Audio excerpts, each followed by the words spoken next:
देखिए यहाँ पर हमसे बोला गया है कि 10 अक्टूबर 2027 कौन सा दिन होगा। यदि हम आपसे बोलें कि इस प्रश्न को आपको सेकंडों में सॉल्व करना है और आपको कुछ भी याद नहीं करना है, जैसे कि यहाँ पर देखिए बहुत सारे टीचर जो होते हैं वो आपसे ये बोलते हैं कि शताब्दी कोड याद कर लो, मंथ कोड याद कर लो, ईयर का याद कर लो, फिर उसके बाद यहाँ पर लीप देखो, ये देखो, वो देखो, बहुत सारी चीज़ें आपको याद करने के लिए बोला जाता है इस प्रश्न के लिए। लेकिन हम आपको बोल रहे हैं कि आपको कुछ भी याद नहीं करना है और आपको सेकंडों में इसका आंसर देना है। क्या आप दे सकते हो? तो देखिए हम आपको एक तरीका ऐसा बताएंगे जिस तरीके का यदि आप प्रयोग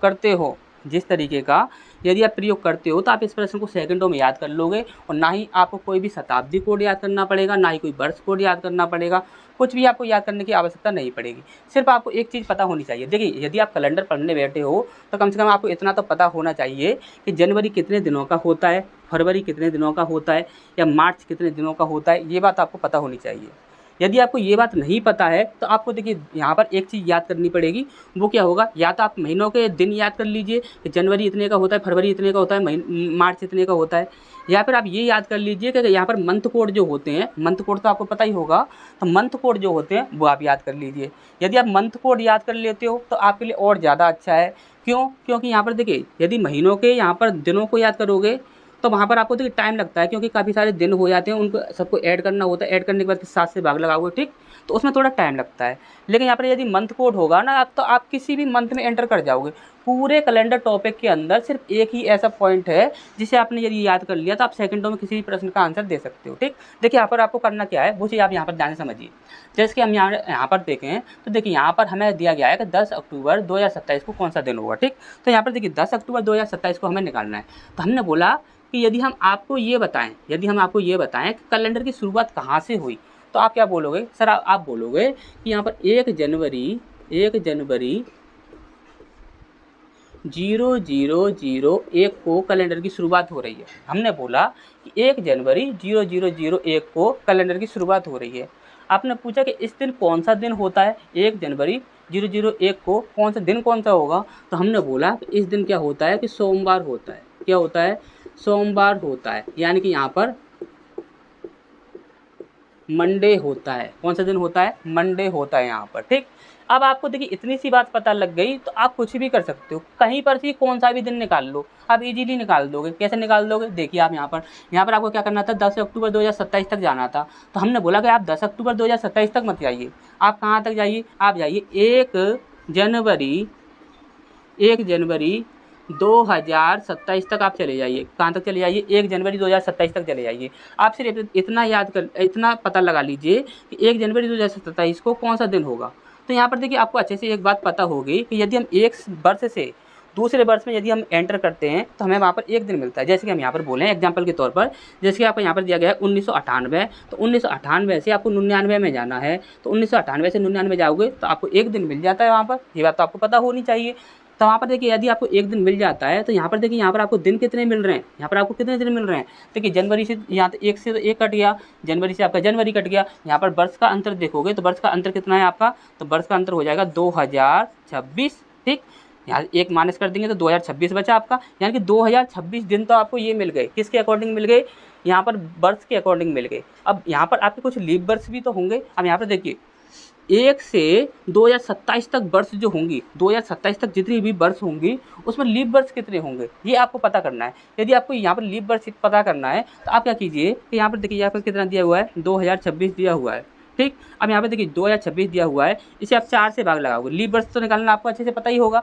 यदि आपको लीप वर्ष निकालना है तो आप 4 से भाग लगा दीजिए। 4 से भाग लगाओगे कितना जाएगा, 4 पंजे 20, ठीक। यानी कि यहाँ पर आपका 0 आ जाएगा और 4 छिंग 24, 25 26 2 बचा आपका। तो यहाँ पर देखिए आपके कितने आ गए, 506 आपके यहाँ पर लीप वर्ष आ गए। यानी कि हम ये कह सकते हैं कि 2027 वर्षों में 506 लीप वर्ष होते हैं। कितने होते हैं? 506 लीप वर्ष होते हैं। तो हमें यहाँ पर टोटल दिनों की संख्या कितनी मिल जाएगी, तो यहाँ पर हमें टोटल दिनों की जो संख्या मिल जाएगी वो मिल जाएगी आपकी 6 दूनी 12 की 2, हाथ से लगी 1, 2 और 1 3, यहाँ पर 5 और यहाँ पर 2, यानी कि 2532 हमें दिनों की संख्या मिल गई। अब यहाँ पर देखिए हमें यदि निकालना है कि 1 जनवरी 2027 को कौन सा दिन होगा, तो यहाँ पर हमें 2532 इसमें ऐड करना होगा। तो यहाँ पर 2532 तो कोई बेवकूफ़ ही होगा जो कि ऐड करेगा। यहाँ पर हम सीधा क्या करेंगे, 7 से हम इसमें डिवाइड करेंगे। यदि हम 7 से इसमें डिवाइड करेंगे, 7 दूनी 14, 7 3 21 होता है, तो 7 3 21 होता है। यहाँ पर आपका 4 बचा, ठीक। और 7×42 होता है, 7×42 होता है तो यहाँ पर 1 बचा, और 7 एकम 7, यानी कि यहाँ पर कितना बचेगा 5, यानी कि यहाँ पर हमें क्या करना होगा +5 करना होगा। तो 1 2 3 4 5, अब यहाँ पर हमें 5 मिल गए हैं, ठीक। यदि हमें 5 मिले हैं तो यहाँ पर देखिए सोमवार, मंगलवार, बुधवार, बृहस्पतिवार, शुक्रवार, कौन सा दिन हो गया यहाँ पर आपका शुक्रवार, कौन सा दिन हो गया शुक्रवार, ठीक। अब हमें बताइए कि यहाँ पर वो वाला तरीका ज़्यादा अच्छा था या ये वाला तरीका ज़्यादा अच्छा है, ठीक। अब यहाँ पर देखिए, यहाँ पर हम सीधा ही यहाँ पर निकाल चुके हैं कि यहाँ पर 1 जनवरी 2027 को शुक्रवार था। 1 जनवरी 2027 को यदि शुक्रवार है तो हमें कहाँ तक जाना है, तो हमें जाना है 10 अक्टूबर 2027 तक। यदि हमें 10 अक्टूबर तक जाना है तो यहाँ पर देखिए ध्यान से समझिएगा, हम यहाँ पर बोलना क्या चाहते हैं, हमने बोला कि 1 अक्टूबर पर जाना है, हमें किस पर जाना है 1 अक्टूबर, 1 अक्टूबर पर जाना है। तो 1 अक्टूबर 2027 को हमें जाना है। तो 1 अक्टूबर 2027 को कौन सा दिन होगा। अब यहाँ पर देखिए, यही चीज़ हमने आपको अभी थोड़ी देर पहले ही बोली थी कि या तो आपको ये पता होना चाहिए कि जनवरी कितने दिन का होता है, फरवरी कितने दिन का होता है, मार्च कितने दिन का होता है।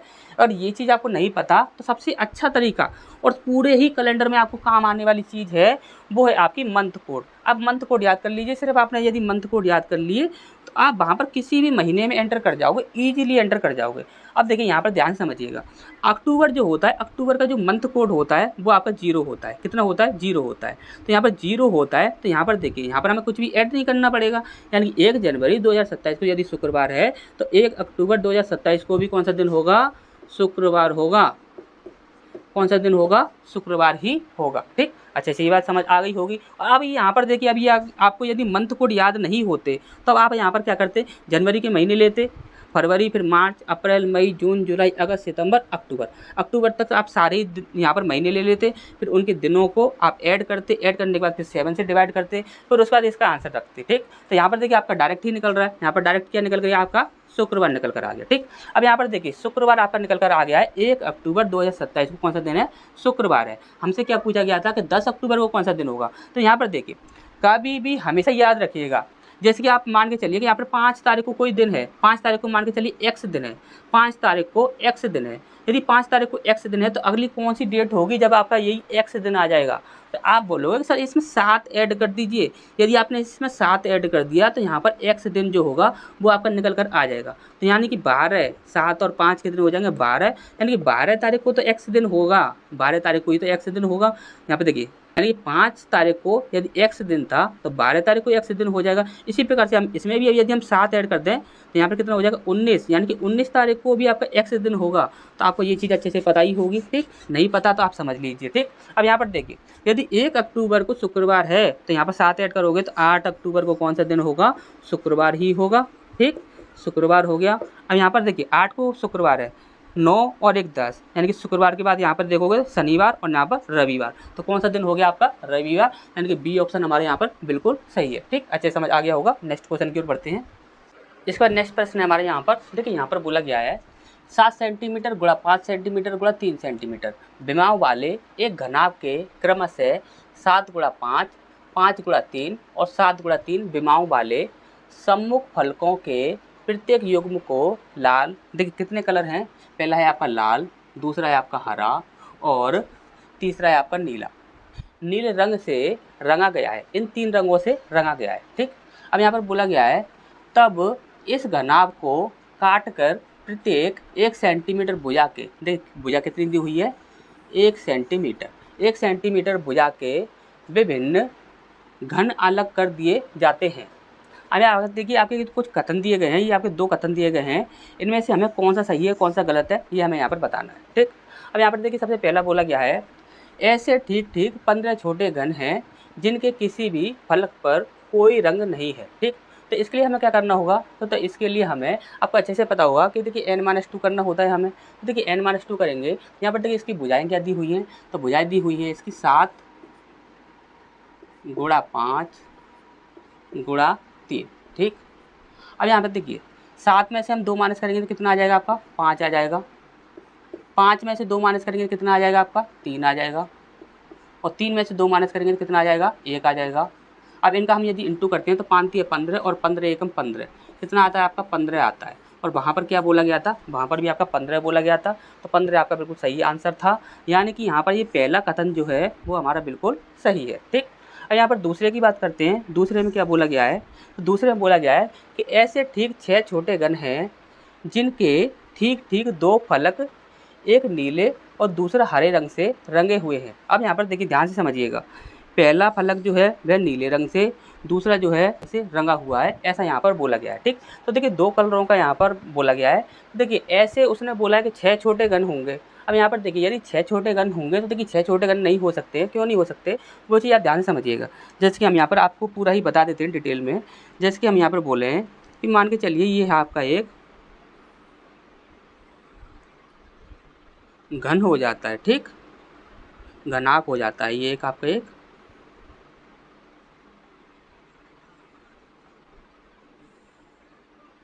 ठीक।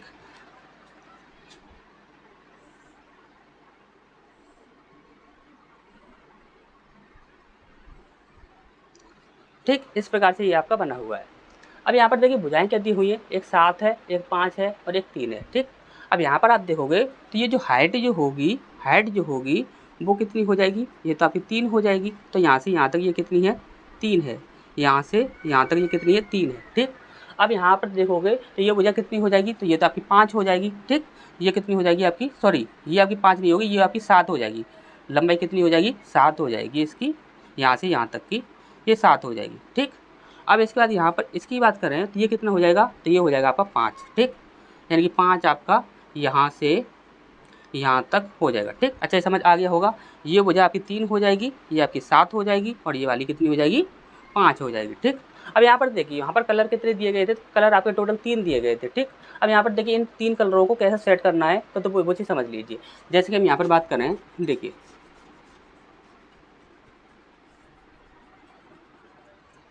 अब यहाँ पर क्या है कि देखिए पहला कितना था, 7 गुणा 5। 7 गुणा 5 कहाँ पर है, तो 7 गुणा 5 आपका ये वाला है। यानी कि 7 गुणा 5 करेंगे तो क्या आएगा, फर्श आएगा। तो फर्श और छत जो होगी, क्योंकि 3 कलर हैं तो टोटल आपके 6 फलक हैं, तो यानी कि 3 कलर हैं। तो यहाँ पर यानी कि छत पर और फर्श पर आपका सेम कलर रहेगा। यहाँ पर क्या बोला गया, सबसे पहला बोला गया था आपका 7 गुणा 5। 7 गुणा 5 है और पहला रंग कौन सा है आपका, लाल है। पहला रंग कौन सा है आपका, लाल है। तो यहाँ पर देखिए छत जो होगी और जो फर्श जो होगा, यहाँ पर हम बोले हैं जैसे कि छत प्लस फर्श, ये किस रंग का हो जाएगा, लाल रंग का हो जाएगा। ठीक, अब इसके बाद दूसरा यहाँ पर क्या बोला गया था, दूसरा बोला गया था 5 गुणा 3। 5 गुणा 3 हम यदि यहाँ पर देखते हैं तो 5 गुणा 3 यानी कि ये साइड जो होंगी दाएं बाएं, हम बोल देंगे दाएं प्लस बाएं। दाएं प्लस बाएं कौन सा कलर हो जाएगा, तो दूसरा कलर क्या दिया गया था यहाँ पर, दूसरा दिया गया था आपका हरा। ठीक, तो ये हो जाएगा आपका हरा रंग। ठीक, दाएं बाएं कौन सा कलर हो जाएगा, हरा कलर हो जाएगा। और इसके बाद यहाँ पर तीसरा जो दिया गया था, तीसरा क्या बचेगा आपका, तीसरा बचेगा आपका सामने और पीछे। जैसे हम यहाँ पर यही बोल देते हैं सामने प्लस पीछे, यानी कि फ्रंट और बैक जो होगा वो किस कलर में होगा, तो तीसरा कलर कौन सा दिया गया था, तीसरा कलर दिया गया था आपका नीला। ठीक, क्या दिया गया था आपका, नीला। अब यहाँ पर ध्यान से समझिएगा, उसने बोला था कि 2 रंगों से रंगे हुए होने चाहिए। अब यहाँ पर आप देखोगे तो देखिए ये भुजा कितनी है आपकी, 3 है। यदि ये भुजा 3 है तो ये कुछ इस प्रकार से निकलेगा। ठीक, यूँ और यूँ। ठीक, 1-1 सेंटीमीटर के लिए बोला गया था। यहाँ पर देखिए 1 सेंटीमीटर के लिए बोला गया था, तो यहाँ से यहाँ तक ये आपका 1 सेंटीमीटर हो जाएगा, यहाँ से यहाँ तक 1 सेंटीमीटर और यहाँ से यहाँ तक 1 सेंटीमीटर। इसी प्रकार से तो ये आपके बनेंगे 3। ठीक, इस प्रकार से ये आपके 3 बनेंगे। तो यहाँ पर आप देखोगे तो देखिए इस प्रकार से यदि हम यूँ देखते हैं तो ये ऊपर वाला जो कलर होगा, ये वो वाला तो इसमें आ जाएगा। ठीक, ध्यान से समझने की कोशिश कीजिए। ऊपर वाला जो छत का कलर है, छत का कलर क्या है, लाल है। तो देखिए ये वाला जो कोने वाला जो होगा वो किस कलर में होगा, एक तो लाल रंग में होगा और एक किस में होगा, वो यानी कि तीनों ही कलर में होगा। एक हरे कलर में भी होगा, दाएँ बाएँ वाला इधर की साइड से हरे कलर में हो जाएगा और फ्रंट वाला नीले कलर में। यानी कि ये जो कोने वाले जो होंगे, ये वाले जो होंगे, ये तो आपके 3 कलर में हो जाएंगे। ये वाले कोने वाले जो होंगे ये तो आपके 3-3 कलर में हो जाएंगे, ये कोने वाले। ठीक, जितने भी आपके कोने वाले हैं ये सभी आपके क्या होंगे, कि 3-3 कलर में हो जाएंगे। यदि ये 3-3 कलर में हो जाएंगे तो इन्हें तो हम नहीं ले सकते। यहाँ पर क्या बोला गया था, सिर्फ 2 कलर में होने चाहिए। ठीक, अब 2 कलर में होने वाले कौन से हो जाएंगे, यानी कि एक कलर रहेगा आपका इधर वाला और एक कलर रहेगा आपका इधर वाला। तो इधर वाले 2 कलर वाले कौन से हो जाएंगे, तो ये आपके सिर्फ बीच वाले जो होंगे वही आपके 2 कलर वाले होंगे। अब बीच वाले 2 कलर वाले होंगे तो कौन से होंगे, उसने बोला है यहाँ पर कौन से कलर के लिए बोला गया था। एक बोला गया था नीला और एक बोला गया था हरा। और नीला और हरा कौन सा है, तो देखिए हरा है आपका दाएँ बाएँ, हरा है आपका दाएँ बाएँ और नीला है आपका सामने और पीछे। तो देखिए सामने पीछे एक तो यहाँ पर मिल जाएगा हमें, एक यहाँ पर मिल जाएगा, ठीक, एक यहाँ पर मिल जाएगा और एक आपका यहाँ पर मिलेगा और एक आपका यहाँ पर मिलेगा पीछे की साइड, ठीक। तो पीछे की साइड से आपके 2 मिलेंगे, आगे की साइड से आपके 2 मिलेंगे, यानी कि टोटल कितने मिलेंगे आपको, 4 मिलेंगे। यहाँ पर आपको 4 मिलने चाहिए, लेकिन यहाँ पर बोला गया है आपका 6, तो यानी कि ये आपका क्या हो जाएगा, गलत हो जाएगा, ठीक। अच्छा, ये समझ आया होगा। वैसे तो आप देखते वैसे ही क्वेश्चन को सॉल्व कर देते, लेकिन हमने आपको पूरा डिटेल में बता दिया है जिसकी आप अच्छे से समझ जाए, ठीक। तो यहाँ पर देखिए ये वाला दूसरा वाला जो होगा वो तो आपका गलत हो जाएगा, यानी कि केवल हमारा पहला जो कथन था वही हमारा सही था। तो यहाँ पर केवल एक यानी कि ए ऑप्शन जो है वो हमारे यहाँ पर सही हो जाएगा, ठीक। अच्छा, ये समझ आया होगा। नेक्स्ट क्वेश्चन की ओर बढ़ते हैं। इस पर नेक्स्ट प्रश्न हमारे यहाँ पर देखिए, यहाँ पर बोला गया है कि किस वर्ष का कैलेंडर ठीक वैसा ही है जैसा 2009 का कैलेंडर है, ठीक। अब यहाँ पर देखिए इससे ज़्यादा इजी प्रश्न कोई भी नहीं हो सकता। क्यों नहीं हो सकता, देखिए आपने यदि हमारी पिछली वीडियोस देखी हो तो उसमें हमने आपको रिपीट के बारे में बता दिया था, यानी कि जो आपकी लीप वर्ष जो होते हैं वो कब कब रिपीट करते हैं वो तो हमने आपको पहले ही बता रखा था। यदि आपने वो वाली वीडियो देखी हो तो आप उसमें देख लीजिएगा। देखिए यहाँ पर आप देखोगे तो ये कौन सा वर्ष है, ये कौन सा वर्ष है। यदि हम इसमें 4 से डिवाइड करें तो डिवाइड होगा नहीं होगा, यानी कि ये क्या है, आपका साधारण वर्ष है। कौन सा है, ये आपका साधारण वर्ष है। कौन सा है, ये साधारण वर्ष है। यदि ये एक साधारण वर्ष है तो आप हमेशा याद रखिएगा, इस प्रकार का प्रश्न जब कभी भी आपको दिखता है तो कभी भी आपको पेन या पेपर उठाने की आवश्यकता नहीं है उसे सॉल्व करने के लिए। कभी भी आप पेन पेपर उठाकर उसे सॉल्व नहीं करोगे, उसे आप डायरेक्ट सॉल्व करोगे। कैसे सॉल्व करोगे, हमेशा याद रखना, कभी भी कोई भी साधारण वर्ष होगा तो वह जब रिपीट करेगा तो यह +6 या +11 में रिपीट करेगा। क्या, +6 या +11 पर रिपीट करेगा। अब यहाँ पर देखिए, यदि हम यहाँ पर देखिए प्लस यहाँ पर 6 कर दें, यदि हम यहाँ पर +6 करते हैं तो यहाँ पर कितना हो जाता है आपका 2015 हो जाता है। कितना हो जाता है, 2015 हो जाता है। यदि हम यहाँ पर +11 करते हैं तो यहाँ पर हो जाएगा आपका 0, यहाँ पर 2 हो जाएगा, यहाँ पर आपका 0 2, यानी कि ये कितना हो जाएगा आपका 2020 हो जाएगा। यानी कि रिपीट जब करेगा ये 2009 वाला जो कैलेंडर रिपीट करेगा तो कब कब रिपीट करेगा, या तो वह 2015 को रिपीट करेगा या फिर वह 2020 को रिपीट करेगा। तो आप तो माइंड में ऐसे इतना तो आप यहाँ पर कैलकुलेट कर सकते हैं कि यदि 2009 में यदि हम 6 जोड़ें तो हमारा 2015 बनता है और यदि हम 11 जोड़ दें तो हमारा 2020 बनता है। अब आप ऑप्शंस में देख लीजिए कौन सा है आपका। तो देखिए 2018 तो आपका होगा नहीं, 17 होगा नहीं, 16 होगा नहीं, कौन सा होगा आपका 15 होगा, और 15 के बाद यदि दिया होता तो ये बुक कौन सा होता, 2020 होता, ठीक। अच्छे समझ आ गया होगा। नेक्स्ट क्वेश्चन की ओर बढ़ते हैं। इसका नेक्स्ट प्रश्न है हमारे यहाँ पर, देखिए यहाँ पर बोला गया है 8 रेलवे स्टेशन ए से लेकर एच तक, ये पूरे 8 रेलवे स्टेशन हैं, या तो 2 तरफा मार्गों या 1 तरफा मार्गों से जुड़े हैं, ठीक। अब देखिए यहाँ पर 2 चीज़ें बोली गई हैं, एक है आपका 2 तरफा मार्ग और एक है आपका 1 तरफा मार्ग, ठीक। तो देखिए सबसे पहले आपको यही समझना जरूरी होगा कि 1 तरफा और 2 तरफा का मतलब क्या है। जो रेलवे स्टेशन जो होते हैं वह आपके 2 प्रकार के होते हैं। जैसे हम यहाँ पर बात करें कि यदि 1 तरफा की बात करते हैं, यदि हमने बोला कि x से y तक आपका 1 तरफा है, तो हमने बोला कि x से y तक ये आपका 1 तरफा हो गया। इसका मतलब क्या हो गया कि x से y तक हम जा सकते हैं, ठीक। अब यहाँ पर यदि 2 तरफा की बात की जाए तो 2 तरफा का मतलब क्या होता है, 2 तरफा का मतलब होता है कि हम x से y तक भी जा सकते हैं और चाहें तो y से हम x तक वापस भी आ सकते हैं, ठीक। ये 2 तरफा का मतलब होता है, ठीक। अब यहाँ पर देखिए, यहाँ पर क्या बोला गया है, 1 तरफा मार्गों, देखिए 1 तरफा मार्ग दिए गए हैं आपके। एक है आपका CA, E से G तक, B से F तक, D से H तक और G से C तक और E से C तक, ठीक। और यहाँ पर एक और है H से G तक, ठीक। तो देखिए इन्हें ले लेते हैं। यहाँ पर सबसे पहले देख लेते हैं कि 1 तरफा की बात करते हैं, तो यहाँ पर देखिए 1 नंबर डाल देते हैं, ये 1 तरफा है, ठीक। 1 तरफा का मतलब कहाँ पर आ गई है, C से A तक। पहला है आपका C से A तक, ठीक। दूसरा है आपका E से G तक, E से G तक। इसके बाद है आपका B से F तक, B से F तक, ठीक। इसके बाद है आपका D से H, D से H, G से C, G से C, E से C, ई से सी, एच से जी, ई से सी के बाद एच से जी, एच से जी। ठीक, ये आपके दो तरफा एक तरफा हो गए। अब इसके बाद यहाँ पर दिए गए हैं दो तरफा। तो देखिए दो तरफा की बात करें तो दो तरफा क्या है आपके, पहला है आपका ए और ई के बीच। ठीक, दो तरफा के लिए 2 नंबर डाल देते हैं। ठीक, ये दो तरफा हैं ए से ई, ए और ई के बीच। ठीक, दूसरा है आपका जी और बी, जी बी। इसके बाद है आपका एफ डी, एफ डी। ठीक, और इसके बाद आपका एक लास्ट है ये ई डी, ई डी। ठीक, अब काउंट कर लेते हैं इनको कितने हैं।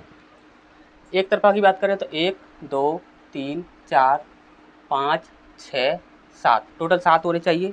तो 1 2 3 4 5 6 7, टोटल 7 हैं। दो तरफा कितने हैं, 1 2 3 4, तो 1 2 3 4, टोटल 4 हैं। ठीक, तो देखिए ये जो आपका प्रश्न है इसमें आपके टोटल 3 प्रश्न पूछे गए थे आपसे।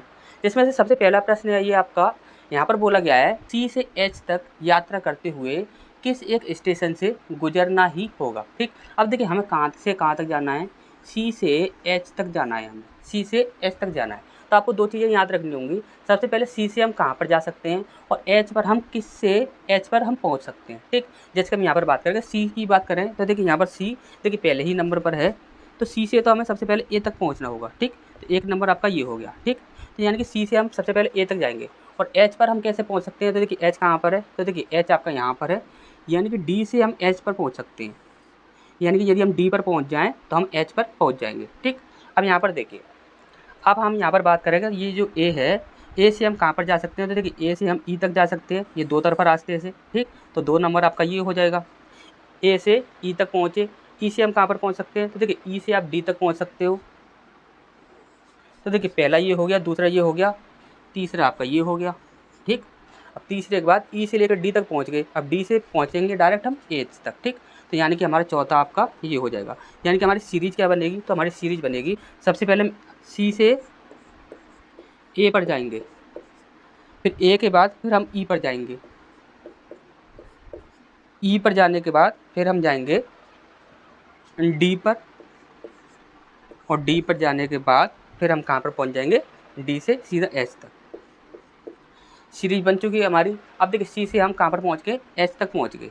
अब यहाँ पर देखिए कौन सा ऐसा स्टेशन है जो आपको यहाँ पर ऑप्शंस में दिख रहा है, तो यहाँ पर देखिए जी नहीं दिख रहा, ई आपको दिख रहा है, डी नहीं दिख रहा, एच नहीं दिख रहा। ठीक, और कोई नहीं दिख रहा, सिर्फ कौन सा दिख रहा है, ई दिख रहा है, यानी कि ई ऑप्शन जो है वो हमारे यहाँ पर बिल्कुल सही हो जाएगा। ठीक, तो नेक्स्ट क्वेश्चन को देखते हैं।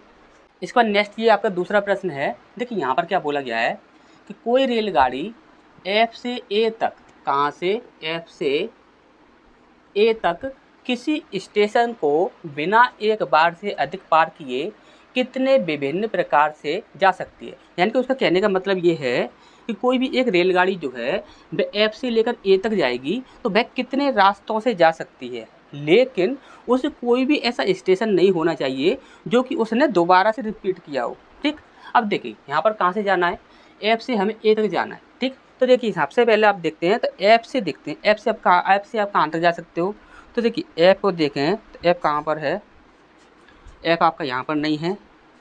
देखिए एफ आपका सिर्फ एक ही जगह पर है। ठीक, एफ आपका सिर्फ एक ही जगह पर है, एफ से सिर्फ आप डी तक पहुँच सकते हैं। ठीक, तो हमने बोला कि एफ से हम कहाँ तक पहुँच सकते हैं, तो एफ से हम डी तक पहुँच सकते हैं। सबसे पहले हम एफ से डी तक पहुँच सकते हैं। अब देखिए एक चीज़ और याद रखनी है, कोई भी स्टेशन जो है वो रिपीट नहीं होना चाहिए। ठीक, अब यहाँ पर देखिए डी से हम कहाँ तक पहुँच सकते हैं, तो हम डी से देखें, डी से हम एक तो एच तक पहुँच सकते हैं, और डी से हम कहाँ तक पहुँच सकते हैं, तो देखिए डी से हम ई तक पहुँच सकते हैं, और दो ही जगह पर पहुँच सकते हैं। एक तो हम डी से एच तक पहुँच सकते हैं, डी से एच तक पहुँच सकते हैं, और डी से ई तक पहुँच सकते हैं। ठीक, ये दो रास्तों तक हम जा सकते हैं डी से। अब यहाँ पर हम देखते हैं सबसे पहले हम देखें कि ई से हम कहाँ तक चल सकते हैं। तो देखिए ई से हम बात करें तो देखिए ई से एक तो हम जी तक पहुँच सकते हैं और ई से हम ए तक पहुँच सकते हैं। ठीक, ई से जी तक और ई से ए तक। ठीक, और यहाँ पर ई कहाँ पर है तो देखिए ई से लेकर सी तक भी पहुँच सकते हैं। ठीक, अब देखिए ई से एक तो हम सी तक पहुँच सकते हैं। ठीक, कोई भी रिपीट नहीं होना चाहिए, ये चीज़ हमें याद रखनी है। ठीक, और ई से लेकर हम जी तक पहुँच सकते हैं, जी नहीं है इस लाइन में। ठीक, और इसके बाद ई से लेकर हम ए तक पहुँच सकते हैं, ई से ए तक पहुँच सकते हैं। तो यानी कि ई से हम 3 रास्तों तक जा सकते हैं। ठीक, अब हमें देखना है कि एच से हम कहाँ कहाँ तक जा सकते हैं। तो देखिए एच कहाँ पर है, इससे तो नहीं जाएंगे। एच से हम जी तक पहुँच सकते हैं। सबसे पहले तो आप जी तक पहुँच सकते हो एच से, और एच से आप कहाँ तक पहुँच सकते हो, सिर्फ एच से आप जी तक ही पहुँच सकते हो। तो एच से आप कहाँ पर पहुँचोगे, जी पर पहुँचोगे। ठीक, अब आपको देखना है कि जी से आप कहाँ तक पहुँच सकते हो। तो देखिए जी आपका यहाँ पर भी है और यहाँ पर भी है, तो दोनों जगह पर कवर हो जाएगा। तो यहाँ पर देखेंगे तो जी से आप कहाँ तक पहुँच सकते हो। तो देखिए जी से आप सी तक पहुँच सकते हो। जी से आप सी तक पहुँचोगे तो रिपीट तो नहीं हो रहा, कोई रिपीट नहीं हो रहा। तो जी से आप कहाँ पर पहुँचोगे, सी तक पहुँचोगे। पहुँचना कहाँ पर है, ए तक पहुँचना है। ठीक, ये हमें याद रखना है, ए तक पहुँचना है। तो जी से हम कहाँ पर पहुँच सकते हैं, सी तक पहुँच सकते हैं। जी से हम सी तक पहुँच सकते हैं। और कोई है, जी से सी तक हो गया, और जी से हम बी तक भी पहुँच सकते हैं। ठीक, जी से हम बी तक भी पहुँच सकते हैं। ठीक, जी से बी तक, और कोई भी नहीं है आपका यहाँ पर। ठीक, अब देखिए जी से आप कहाँ कहाँ तक पहुँच सकते हो, एक तो आप सी तक पहुँच सकते हो और एक आप बी तक पहुँच सकते हो। ठीक, अब यहाँ पर देखिए कोई रिपीट तो नहीं हो रहा, सी रिपीट नहीं हो रहा और बी जो है वो भी रिपीट नहीं हो रहा। ठीक है, अब यहाँ पर हमें देखना है कि देखिए सी आपका रिपीट हो रहा है और बी आपका रिपीट हो रहा है। तो सी और बी को देख लेते हैं कहाँ से। तो सी से देखिए डायरेक्ट ए तक पहुँच सकते हैं, सी से डायरेक्ट ए तक पहुँच सकते हैं और ए तक ही हमें पहुँचना है। तो सी से हम डायरेक्ट कहाँ पर जाएंगे, ए पर जाएंगे। तो एक रास्ता तो हमें ये मिल गया, सी से लेकर ए तक जाएंगे तो एक रास्ता तो हमें ये मिल गया, यानी कि 2 रास्ते हमें मिल चुके हैं अब तक। ठीक, देखिए कोई भी आपका रिपीट नहीं होना चाहिए, कोई भी आपका रिपीट नहीं है इस लाइन में, और कोई भी आपका इस लाइन में भी रिपीट नहीं है। ठीक, तो ए तक हम पहुँच के 2 रास्ते हमें मिल गए। और हमें देखना है बी से, देखते हैं। तो बी से देखेंगे तो बी से हम एफ तक पहुँचेंगे। तो देखिए एफ तो आपका यहाँ पर है, तो इसे हम यहाँ पर नहीं ले सकते। तो बी से तो हमारा यहाँ पर रास्ता कैंसिल हो जाएगा। ठीक, बी से हमारा रास्ता कैंसिल हो जाएगा क्योंकि बी से हम एफ पर पहुँच रहे हैं। और देख लेते हैं बी से हो, तो देखिए बी से हम जी पर पहुँचेंगे। तो देखिए बी से जी यहाँ पर भी कैंसिल हो जाएगा, बी से जी यहाँ पर भी कैंसिल हो जाएगा, तो ये भी हम नहीं ले सकते। ठीक, बी के लिए हम ये दोनों नहीं ले सकते। ठीक, तो ये भी आपका कैंसिल हो गया। अब देखिए यहाँ पर देखिए आपको सी दिख रहा है, तो सी से तो हम डायरेक्ट ए तक पहुँच सकते हैं। तो एक रास्ता आपका ये दिख गया। ठीक, यानी कि 3 रास्ते ये हो गए, और ई तक तो हम डायरेक्ट पहुँच भी चुके हैं, ई से लेकर ई ए तक। ठीक, तो यानी कि एक रास्ता हमारा ये हो गया। ठीक, यानी कि हमें टोटल 4 रास्ते मिल चुके हैं, 1 2 3 4। यहाँ पर देखें तो यहाँ पर ऑप्शन पे क्या है, तो देखिए ऑप्शन में भी आपका 4 दिया गया है। ठीक, तो यानी कि डी ऑप्शन जो होगा वो हमारे यहाँ पर सही हो जाएगा। ठीक, इसका तीसरा प्रश्न देखते हैं। इसके बाद देखिए ये आपका एक लास्ट प्रश्न है, ये आपका तीसरा प्रश्न है। देखिए यहाँ पर बोला गया है, यदि जी और सी के बीच का मार्ग बंद कर दिया जाए, कौन सा, जी से सी तक का रास्ता बंद कर दिया जाए, तो एच से सी तक यात्रा करते समय निम्नलिखित स्टेशनों में से किस एक से गुजरने की आवश्यकता नहीं होगी। ठीक, अब यहाँ पर देखिए हमें जी से लेकर सी तक का रास्ता बंद करना है। तो जी से लेकर सी तक का कौन सा है, तो देखिए जी से लेकर सी तक का रास्ता जो है वो आपका ये वाला है। ये वाला रास्ता में क्या करना है, बंद करना है। अब देखिए यहाँ पर हमें क्या करना होगा, यहाँ पर हमें 2 रास्ते बनाने होंगे। 2 रास्ते कैसे बनाने होंगे, एक तो आपका वो वाला रास्ता होगा जो कि आपका खोला हुआ है। ठीक, और दूसरा रास्ता वो होगा जो कि आपका बंद किया गया है। क्यों, क्योंकि हमें उन दोनों में ही तुलना करनी होगी। ठीक, देखिए कैसे करना है वो हम आपको बताते हैं। जैसे कि हम यहाँ पर बोलें, तो देखिए जी से लेकर सी तक का जो रास्ता है वो तो हमने बंद कर दिया। ठीक, हमें जाना है एच से लेकर सी तक। हमने बोला एच से लेकर सी तक जाना है हमें, तो एच से हमें सी तक जाना है। तो एच से हम कहाँ पर चलेंगे, कहाँ पर पहुँचना है, हमें सी तक पहुँचना है। ठीक, तो एच से हम कहाँ पर जाएंगे, तो देखिए एच से हम कहाँ पर जा सकते हैं, एच कहाँ पर है, तो देखिए एच से हम जी तक जाएंगे। कहाँ पर जाएंगे, एक तो हम जी तक जाएंगे, और कहीं पर जा सकते हैं एच से, तो देखिए एच से हम और कहीं पर भी नहीं जा सकते। एच से सिर्फ और सिर्फ हम जी तक ही जा सकते हैं। ठीक, एच से हम कहाँ पर जाएंगे, तो एच से हम जाएंगे जी पर। अब जी से कहाँ पर जा सकते हैं, तो देखिए जी से हम जा सकते हैं, सबसे पहला तो देखिए जी से हम सी तक जा सकते हैं, ये वाला हमें रास्ता लेना होगा, ठीक। बंद वाला रास्ता भी हमें लेना होगा क्योंकि हमें तुलना करनी है, ठीक। तो जी से हम सी तक जा सकते हैं, ठीक। और जी से हम कहाँ पर जा सकते हैं, तो जी से हम जा सकते हैं, जी से हम जा सकते हैं बी तक, ठीक। जी से हम कहाँ तक जा सकते हैं, बी तक जा सकते हैं, ठीक। अब यहाँ पर देखिए हमें देखना होगा बी से हम कहाँ पर जा सकते हैं, तो देखिए बी से हम कहाँ पर जा सकते हैं, एफ तक जा सकते हैं। बी से हम कहाँ पर जाएंगे, एफ तक जाएंगे। और एफ से हम कहाँ पर जाएंगे, एफ से हम जाएंगे, एफ से हम डी तक जाएंगे, ठीक। एफ से कहाँ पर पहुँच जाएंगे, डी पर पहुँच जाएंगे। एफ से डी तक पहुँच गए। अब डी से कहाँ पर जाएंगे, डी से हम एच तक जाएंगे, ठीक। एच यहाँ पर रिपीट है, एच यहाँ पर रिपीट है तो इसे हम यहाँ पर नहीं लेंगे। डी से हम कहाँ पर जाएंगे, ठीक है, डी से हम ई तक पहुँच जाएंगे। डी से कहाँ पर पहुँच जाएंगे, ई पर पहुँच जाएंगे। ई आपका रिपीट नहीं है तो यहाँ पर हम ई तक पहुँच जाएंगे, ठीक। डी से हम ई तक पहुँच गए और ई से हम कहाँ पर पहुँच जाएंगे, तो देखिए ई से हम सी तक पहुँच जाएंगे डायरेक्ट, ठीक। एक रास्ता तो हमारा ये बन चुका है, ये आपका खुला वाला रास्ता है। अब बंद वाले को देख लेते हैं। तो देखिए सी से हम कहाँ पर जा सकते हैं, तो सी से हम ए तक जा सकते हैं। सी से हम कहाँ पर जाएंगे, ए को जाएंगे, ठीक। और ए से हम कहाँ पर जा सकते हैं, तो देखिए ए से हम डायरेक्ट ई पर पहुँच जाएंगे। ए से हम डायरेक्ट ई पर पहुँच जाएंगे और ई से हम डायरेक्ट सी तक जा सकते हैं क्योंकि आपको अच्छे से दिख रहा होगा कहाँ गया, ई से लेकर सी तक, ई से लेकर सी तक, ठीक।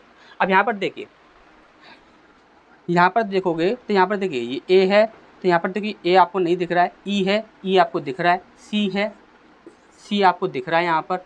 लेकिन यहाँ पर कौन सा आपको देखिए, ई आपको दिख रहा है, सी आपको दिख रहा है, लेकिन कौन सा नहीं दिख रहा, कि ए जो है वो आपको नहीं दिख रहा। यानी कि ए जो है उस पर हमें जाने की आवश्यकता नहीं पड़ेगी। देखिए यहाँ पर देखिए, यहाँ पर आपको ए नहीं दिख रहा होगा, ये बंद वाला जो रास्ता है, यहाँ पर हम सी से लेकर ए तक पहुँच गए, तो यानी कि ए तक हमें जाने की आवश्यकता नहीं पड़ेगी। तो यानी कि यहाँ पर सी ऑप्शन जो है वो हमारे यहाँ पर बिल्कुल सही हो जाएगा, ठीक। तो नेक्स्ट क्वेश्चन को देखते हैं।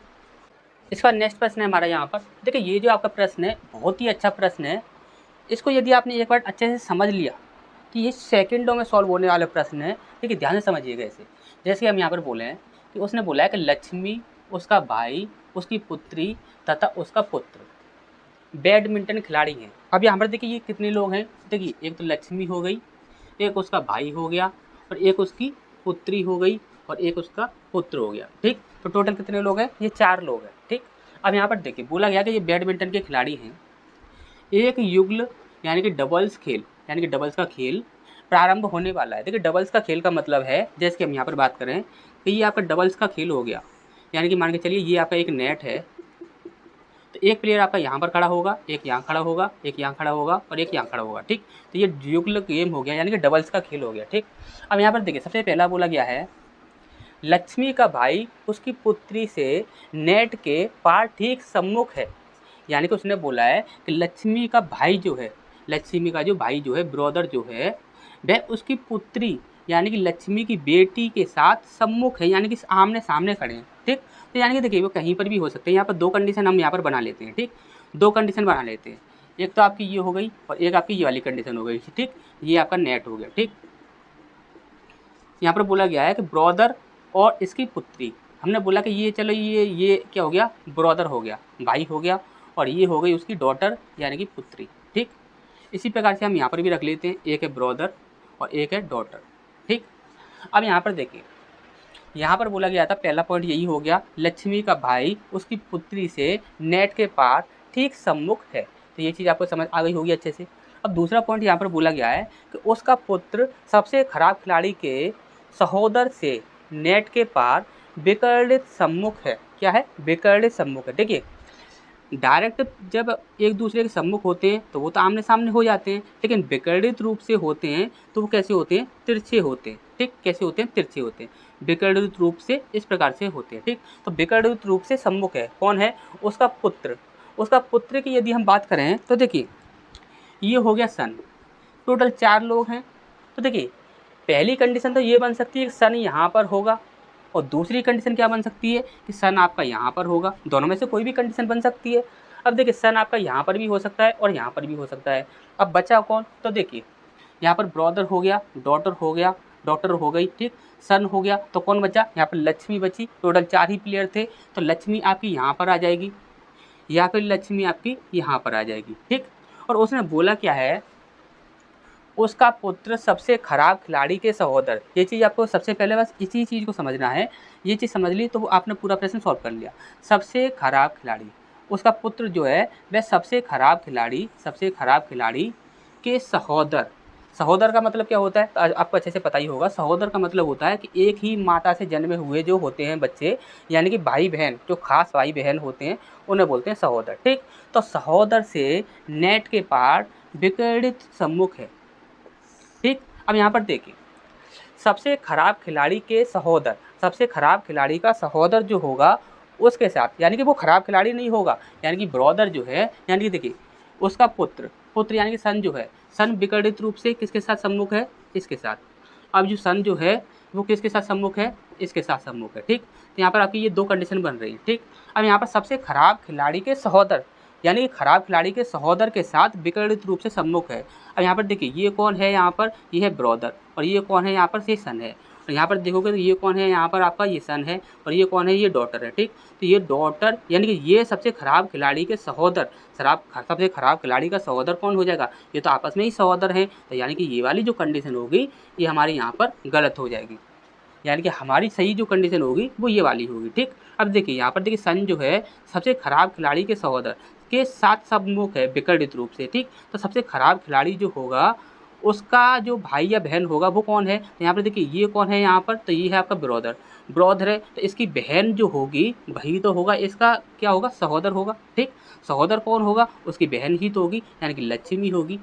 अब अच्छे से समझ आ गया होगा आपको। देखिए ध्यान से समझिए, सन जो है, पुत्र जो है सबसे खराब खिलाड़ी के सहोदर के साथ, सबसे खराब खिलाड़ी के सहोदर के साथ विकर्णित रूप से सम्मुख है, यानी कि सबसे खराब खिलाड़ी कौन हुआ? लक्ष्मी हुई सबसे ज़्यादा खराब खिलाड़ी। अच्छे से अभी भी समझ नहीं आया हो तो ध्यान से समझिए। उसने बोला क्या था कि सबसे खराब खिलाड़ी के सहोदर के साथ विकर्णित रूप से सम्मुख है कौन? बेटा।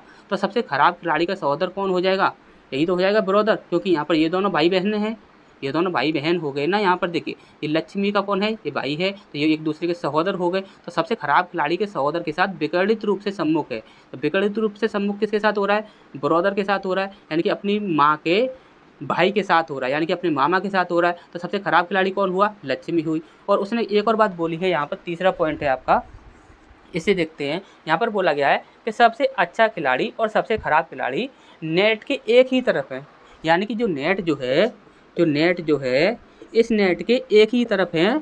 यहाँ पर गुड और यहाँ पर बैड, गुड और बैड जो दोनों हैं वो एक ही इस तरफ हैं, दोनों एक ही तरफ हैं, वह आमने सामने नहीं है। ठीक, नेट के पार नहीं है। तो देखिए यहाँ पर यदि ये क्या है? बैड है, तो ये क्या हो जाएगी? गुड हो जाएगी, गुड हो जाएगा ब्रदर। तो यहाँ पर ब्रदर क्या बन रहा है? गुड बन रहा है, और लक्ष्मी जो है वो क्या बन रही है? बैड बन रही है। ठीक, लक्ष्मी बैड खिलाड़ी है और ब्रदर जो है वो क्या है? गुड प्लेयर है। ठीक, अब यहाँ पर देखिए हमसे प्रश्न पूछा गया था, प्रश्न क्या है?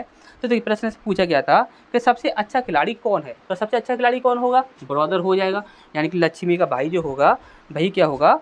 सबसे अच्छा खिलाड़ी हो जाएगा। ठीक, अच्छे समझ आ गया होगा। नेक्स्ट क्वेश्चन की ओर बढ़ते हैं। इसका नेक्स्ट प्रश्न है हमारे यहाँ पर। देखिए यहाँ पर ये आपका एक घड़ी से संबंधित प्रश्न है, काफ़ी अच्छा प्रश्न है। देखिए यहाँ पर बोला गया है कोई दीवार घड़ी प्रत्येक 24 घंटे में 10 मिनट तेज चलती है। क्या बोला गया है? कि 24 घंटे में 10 मिनट तेज चलती है। तो आपको तो ये अच्छे से पता होगा कि आपकी ये 3 प्रकार की घड़ियाँ होती हैं।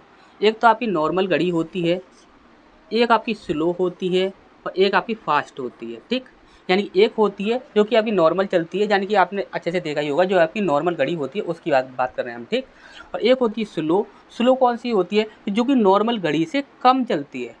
और फास्ट जो होती है, यानी कि जो नॉर्मल घड़ी से थोड़ा आगे चलती है, उसे हम फास्ट बोलते हैं। ठीक, तो यहाँ पर किसकी बात की गई है? यहाँ पर बोली गई है कोई दीवार घड़ी प्रत्येक 24 घंटे में 10 मिनट तेज चलती है, यानी कि यहाँ पर किसकी बात करी गई है? तो यहाँ पर की गई है फास्ट की बात की गई है। ठीक, किसकी? फास्ट की बात की गई है। ठीक, इसके बाद बोला गया है इस घड़ी को सोमवार को पूर्वाह्न 8 बजे सही समय दिखाने के लिए सही किया गया। ठीक, 8 बजे उसे क्या किया गया था? सही किया गया था।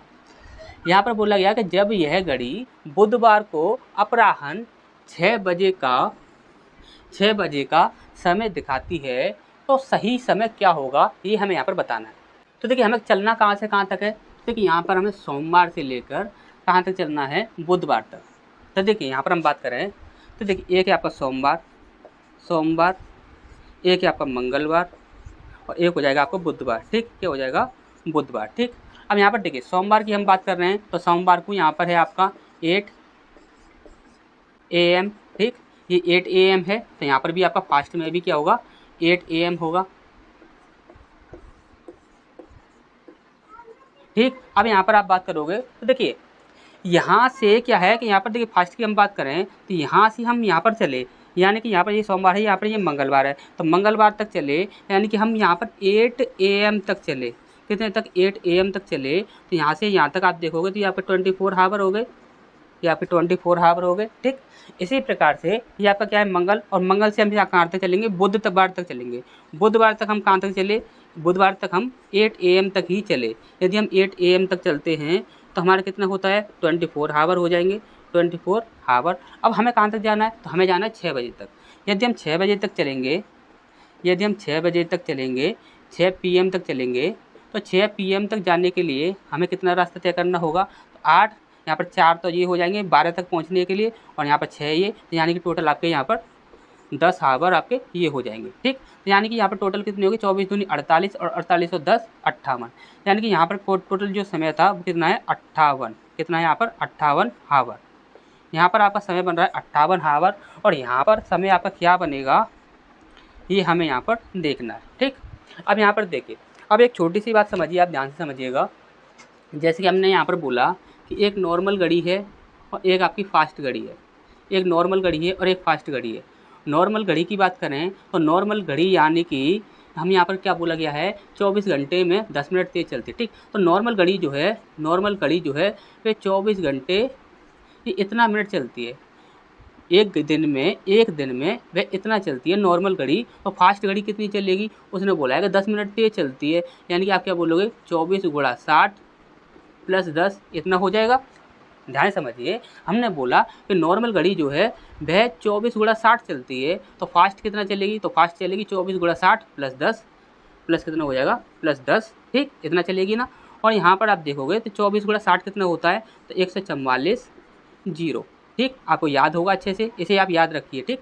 तो 24 गुणा 60 कितना होता है, 144 जीरो, तो 144 जीरो में हम 10 जोड़ देंगे तो कितना हो जाएगा, 1450, ठीक। ये 1440 है और ये 1450 है। यदि हम इसे रेशियो में कन्वर्ट करना चाहें, ये रेशियो में कन्वर्ट इतना हो जाता है, देखिए आपका ये रेशियो में इस प्रकार से ये कन्वर्ट हो जाता है, ठीक। 0 से 0 हमने यहाँ पर हटा दिया, ठीक।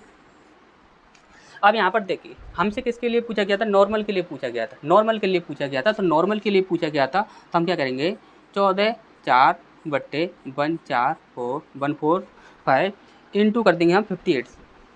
आपको अच्छे से पता है कि इसी प्रकार से हमें करना होगा, कैलकुलेशन तो आपको अच्छे से आती ही होगी, ठीक। अब यहाँ पर इस प्रकार से करेंगे तो यहाँ पर देखिए, जैसे आप यहाँ पर देख रहे हो ये कितना है आपका 58, तो देखिए ये आपका 29 का, यदि हम देखें 29 का यदि हम यहाँ पर डबल करते हैं तो कितना बनता है आपका 58 बनता है, ठीक। यानी कि ये 58 29 से कट रहा है, तो इसे देखिए ये 29 से कट सकता है क्या, यहाँ पर 29 से 5 बार देखते हैं क्योंकि 5 में ही आना चाहिए। 9 पंजे 45 की 5 हासिल लगी 4, 5 दूनी 10 और 4 14, ठीक। तो ये भी आपका कट रहा है, यानी कि ये 29 से तो ये 5 बार कट जाएगा, 29 से ये आपका 2 बार कट जाएगा, ठीक। अब यहाँ पर देखेंगे तो यहाँ पर देखिए 4 दूनी 8, 14 दूनी 28, ठीक, इतना आपका बन जाता है। और हमें इसमें 5 से डिवाइड करना होगा, ठीक। हमें किससे करना होगा, 5 से डिवाइड यहाँ पर करना होगा, ठीक। हम यहाँ पर यदि हम 5 से डिवाइड करते हैं, 5 25 और यहाँ पर आपका 3 बचा, यहाँ पर देखोगे 5 7 35, 36 37 38, यहाँ पर 3 बचा, 5 6 30, यानी कितना आपका आ गया 57.6। कितना आ गया आपका 57.6, 57.6। अब देखिए 57.6 आपका यहाँ पर निकल कर आ रहा है, ठीक। 57.6 जो आपका निकल कर आ रहा है, यदि आप इन दोनों का यदि आप अंतर करते हो तो यदि आप अंतर करते हो तो अंतर कितना निकल कर आता है, तो अंतर निकल कर आ जाएगा आपका 0.4 निकल कर आ जाएगा। कितना निकल कर आ जाएगा, 0.4 निकल कर आ जाएगा। 0.4 हावर आपका निकल कर आ रहा है। और यदि आप इसे मिनट में चेंज करोगे तो 0.4 को हम 60 से इंटू करेंगे तो यहाँ पर ये पॉइंट से पॉइंट हट जाएगा, 6 चौक 24, यानी कि 24 मिनट आपका यहाँ पर हो रहा है, ठीक। 24 मिनट आपका यहाँ पर निकल रहा है। तो आप यहाँ पर सीधा ही माइनस कर दीजिए, 6 बजे में से आप 24 मिनट माइनस कर दीजिए, आपका जो होगा आंसर निकल कर आ जाएगा, ठीक। और देखिए काफ़ी लोगों को यदि ना पता हो, तो काफ़ी लोगों को नहीं पता होता है, लेकिन ये तो आपके काफ़ी अच्छे लेवल के प्रश्न है। तो जो भी इन्हें देख रहे होंगे तो उन्हें तो आपको अच्छे से पता ही होगा कि हम माइनस कैसे करते हैं हम समय को। तो देखिए यहाँ से हम यदि इधर 1 लेंगे तो यहाँ पर 1 नहीं जाएगा, सीधा यहाँ पर 1 घंटा जाता है, ठीक। तो यहाँ पर 60 में से हमें 24 माइनस करना होगा, ठीक। यहाँ पर कितना रह जाएगा, यहाँ पर 5 रह जाएगा और यहाँ पर कितना हो जाएगा आपका 60 हो जाएगा, ठीक। तो यहाँ पर आप देखोगे तो 10 में से 4 गए तो 6, यहाँ पर 5 में से 2 गए तो 3 पॉइंट, यहाँ पर आ जाएगा 5। तो 5.36 हमारे यहाँ पर आंसर होना चाहिए। तो 5.36 कहाँ पर है, तो देखिए ए ऑप्शन जो है वो हमारे यहाँ पर बिल्कुल सही हो जाएगा, ठीक। अच्छा ये समझ आ गया होगा। नेक्स्ट क्वेश्चन की ओर बढ़ते हैं। इसका नेक्स्ट प्रश्न है हमारे यहाँ पर, देखिए यहाँ पर ये जो आपका प्रश्न है इसमें टोटल आपके पूछे गए हैं, ठीक। अब यहाँ पर देखिए इसका स्ट्रक्चर जो है उसे हमें सबसे पहले तैयार करना होगा और उसके लिए क्या दिया हुआ है, यहाँ पर बोला गया है कि ए बी सी और डी ये छात्र हैं, टोटल 4 छात्र हो गए। वे 4 भिन्न शहरों में यानी पी से लेकर एस तक ये 4 शहर हैं, इनमें पढ़ रहे हैं। वे science college, arts college, commerce college और इंजीनियरिंग कॉलेज में पढ़ रहे हैं। वे 4 भिन्न राज्यों गुजरात, राजस्थान, असम और केरल में स्थित है, ठीक। इतनी सी बात यहाँ पर बोली गई है। अब यहाँ पर देखिए सबसे पहले यहाँ पर दिया क्या गया है, छात्र हैं। जैसे कि हम यहाँ पर बात करें सबसे पहले क्या है, छात्र हैं। एक तो छात्र हो गए, ठीक। दूसरी चीज़ क्या दी हुई है, तो दूसरी चीज़ दी हुई है शहर दिए हुए हैं, शहर दिए हुए हैं। इसके बाद और क्या दिया है, उसके बाद कॉलेज दिए हैं और एक राज्य दिए हैं, ठीक। तो यहाँ पर शहर के साथ हम राज्य रख देते हैं, ठीक। यहाँ पर राज्य रख देते हैं, राज्य, ठीक। यहाँ राज्य हो जाएंगे और यहाँ पर आ जाएगा आपका कॉलेज,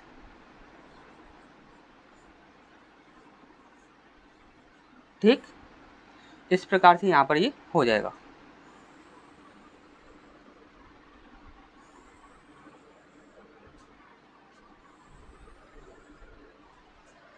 अब यहाँ पर देखिए सबसे पहले क्या बोला गया है, डी जो है वह असम में पढ़ रहा है, ठीक। अब देखिए इन्हें यहाँ पर सेट करने के लिए हमें कुछ यहाँ पर ऐसा करते हैं कि सबसे पहले हम क्या करते हैं कि कॉलेजों को सेट कर लेते हैं। एक चीज़ हमें सबसे पहले सेट करनी होगी, कुछ ना कुछ तो सेट करना ही होगा, या तो हम छात्रों के नाम लिख लें या शहरों के नाम लिख लें या फिर राज्यों के या फिर कॉलेजों के, ठीक। तो यहाँ पर ऐसा करते हैं सबसे पहले हम कॉलेजों के नाम लिख लेते हैं। यहाँ पर क्या एक है आपका साइंस कॉलेज, ठीक। क्या है, साइंस। एक तो आपका साइंस कॉलेज हो गया, ठीक। इसके बाद एक है आपका आर्ट कॉलेज,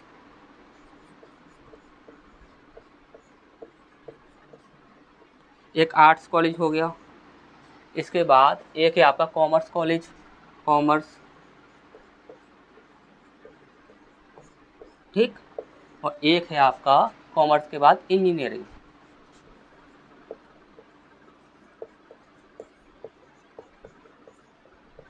एक इंजीनियरिंग कॉलेज है, ठीक। अब यहाँ पर देखते हैं, यहाँ पर बोला गया है कि डी जो है वह असम में पढ़ रहा है, ठीक। तो यहाँ पर देखिए राज्यों का नाम तो हमने नहीं लिए हैं, तो सबसे पहले हम इसे ले लेते हैं। यहाँ पर बोला गया है आर्ट कॉलेज जो है वह शहर एस में स्थित है, ठीक।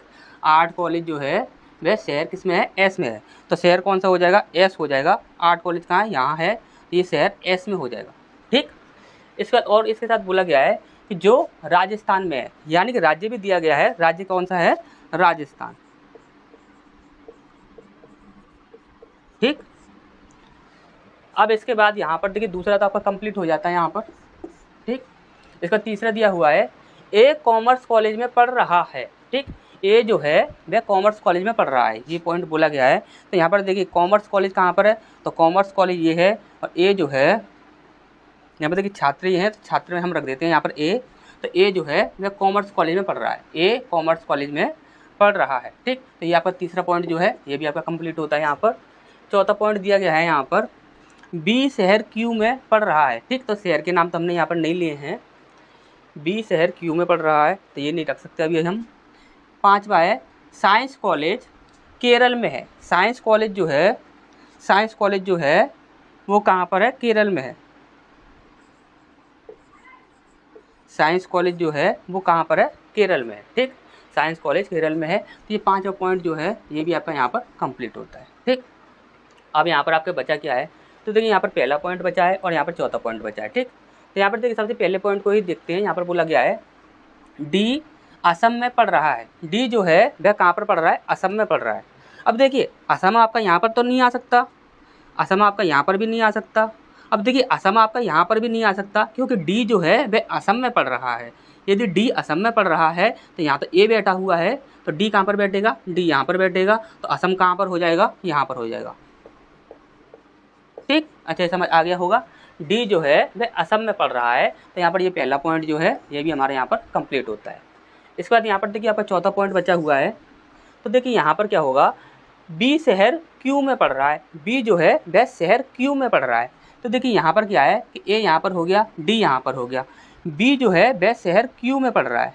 तो देखिए बी कहाँ पर आएगा, तो देखिए यहाँ पर आप देखोगे तो देखिए बी यहाँ पर नहीं आ सकता, बी यहाँ पर नहीं आ सकता, और बी शहर क्यू में पड़ रहा है, तो शहर यहाँ पर एस है, तो ये यहाँ पर भी नहीं आ सकता, यानी कि बी यहाँ पर आएगा, बी जो है वह शहर क्यू में पड़ रहा है। ठीक, इतनी सी बात आपको अच्छे समझ आ गई होगी। अब देखिए यहाँ पर राज्य कितने थे, तो राज्य टोटल आपके देखिए 1 2 3 4 4 थे, जिसमें से आपका केरल हो गया, यहाँ पर क्या बचा, गुजरात रह गया। यहाँ पर देखिए गुजरात रह गया है, तो यहाँ पर गुजरात डाल देते हैं, गुजरात। ठीक, यहाँ पर आपका गुजरात हो जाएगा। ठीक, यहाँ पर गुजरात हो गया।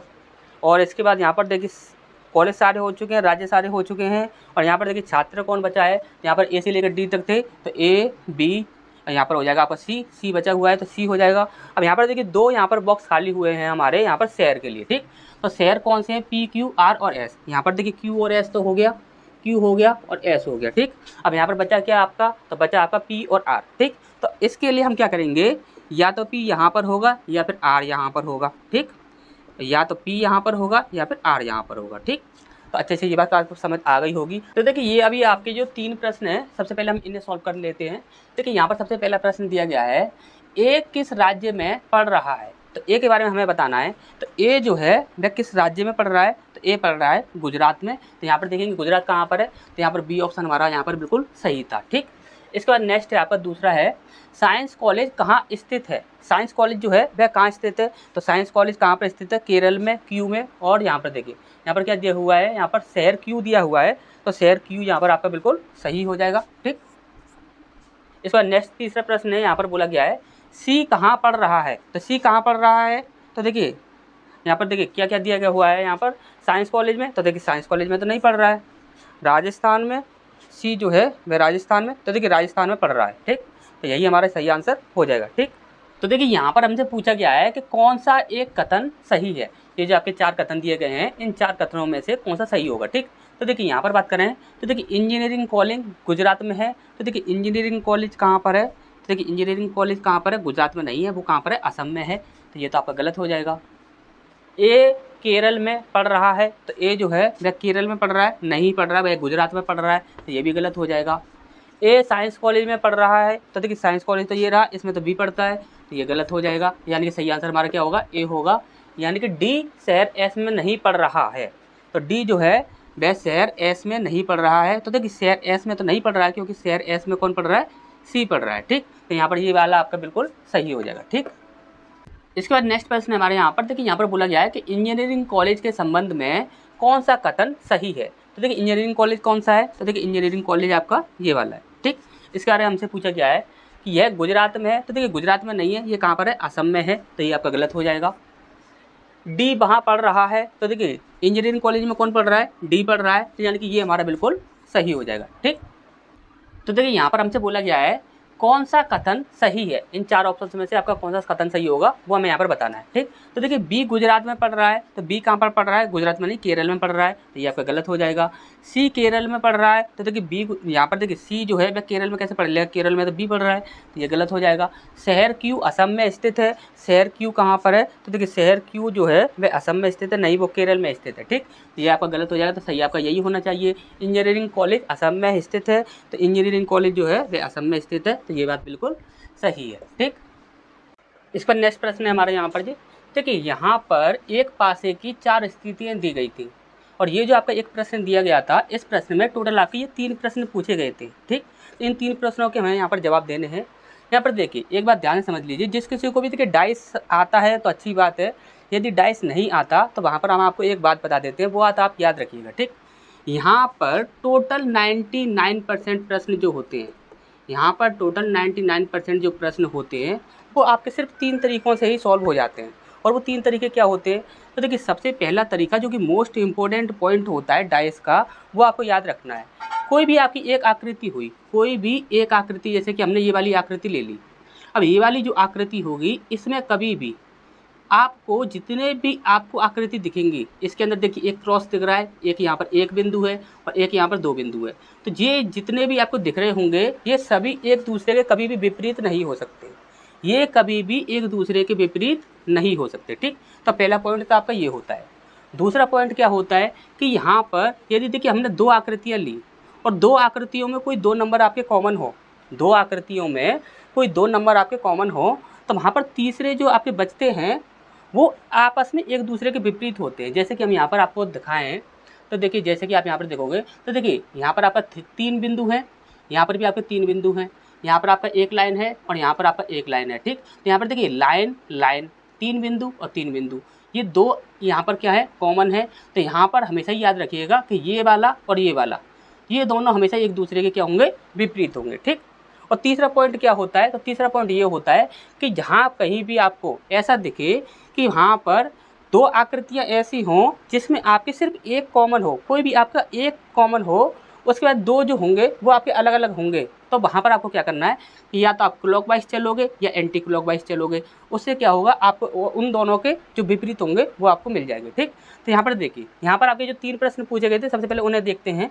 तो देखिए सबसे पहला प्रश्न है यहाँ पर आपका, एक बिंदु वाले फलक के विपरीत फलक पर क्या प्रतीक होगा, ये हमसे यहाँ पर पूछा गया था। ठीक, अब यहाँ पर देखिए एक बिंदु वाला फलक हमें देखना है। अब यहाँ पर आप देखोगे तो देखिए एक बिंदु वाला फलक आपको यहाँ पर दिख रहा है। ठीक, एक तो आपको ये दिख रहा है, देखिए एक बिंदु। ठीक, और आपको एक बिंदु कहाँ पर दिख रहा है, तो देखिए एक बिंदु आपको एक यहाँ पर दिख रहा है। ठीक, अब यहाँ पर देखिए एक बिंदु के साथ क्या दिख रहा है, आपको रेखा दिख रही है। तो यहाँ पर देखोगे तो यहाँ पर देखिए रेखा यहाँ पर नहीं है, कोई बात नहीं।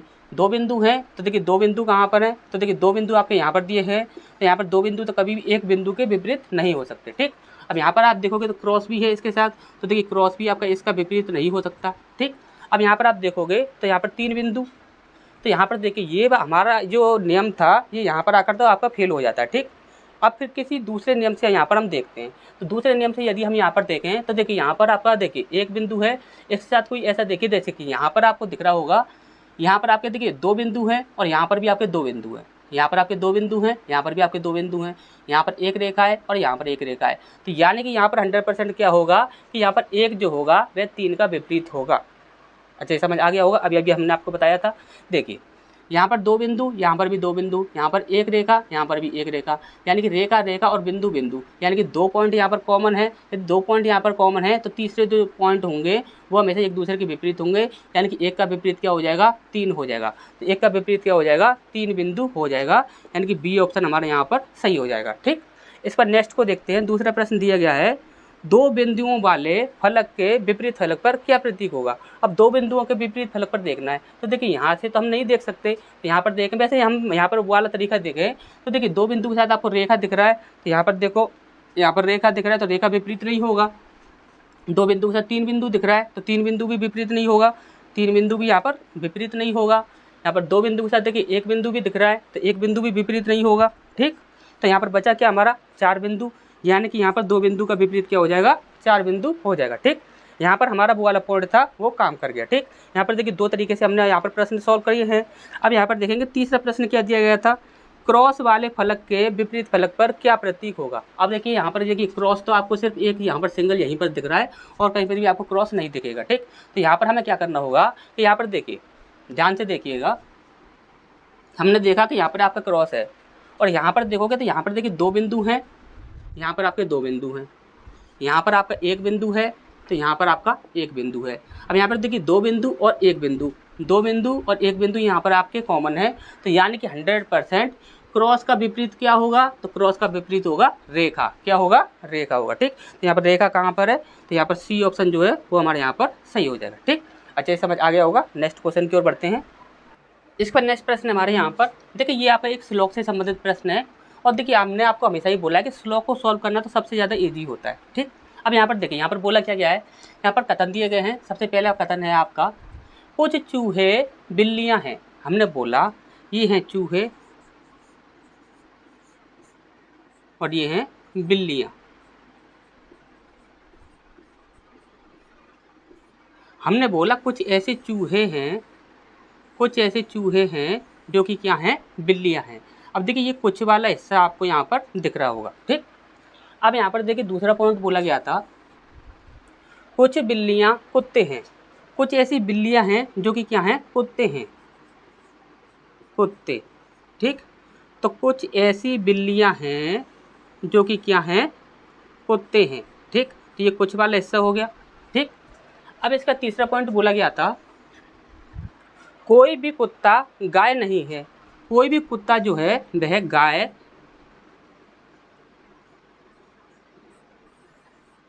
नहीं है।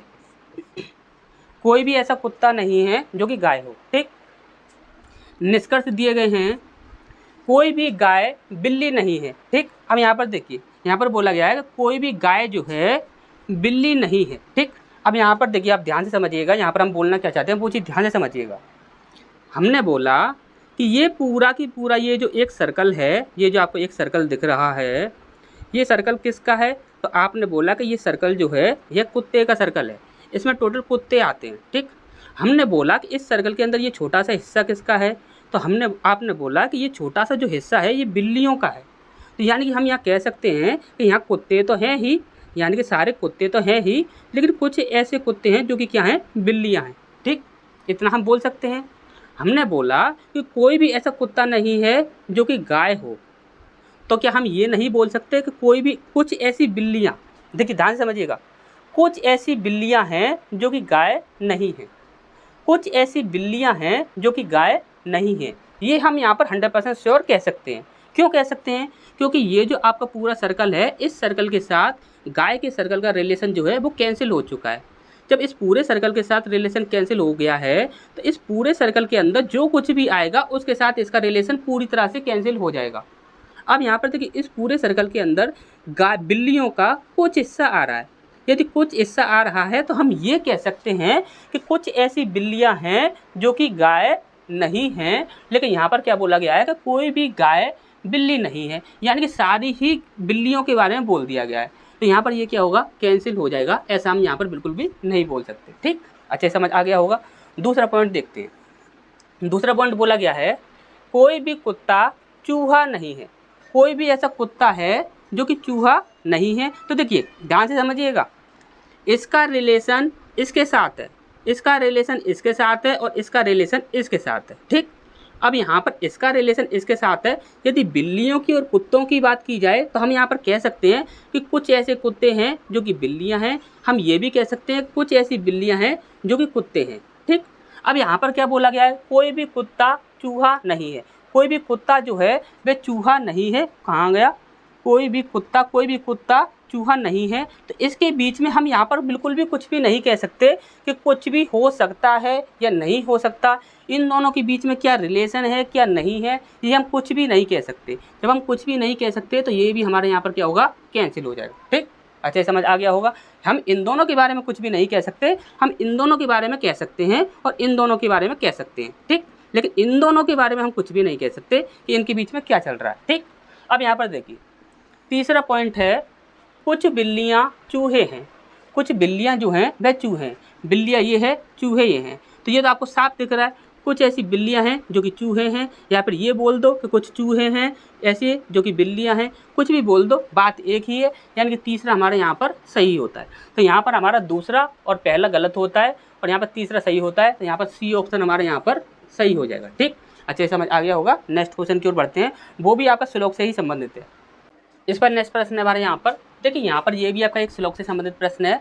यहाँ पर आपसे पूछा गया था, यदि कथन 4 सत्य है, यदि कथन 4 सत्य है तो निश्चित रूप से, ध्यान से समझिए यहाँ पर क्या बोला गया है, निश्चित रूप से क्या निष्कर्ष निकाला जा सकता है। अब यहाँ पर कथन 4 कौन सा है, तो कथन 4 है यहाँ पर, कुछ रंग सुखद नहीं है।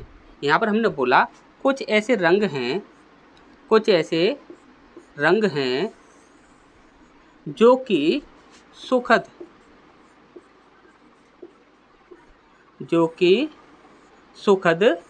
नहीं हैं। कुछ ऐसे रंग हैं, ठीक। ये आपका कुछ वाला हिस्सा है, ठीक। कुछ ऐसे रंग हैं जो कि सुखद नहीं है, ठीक।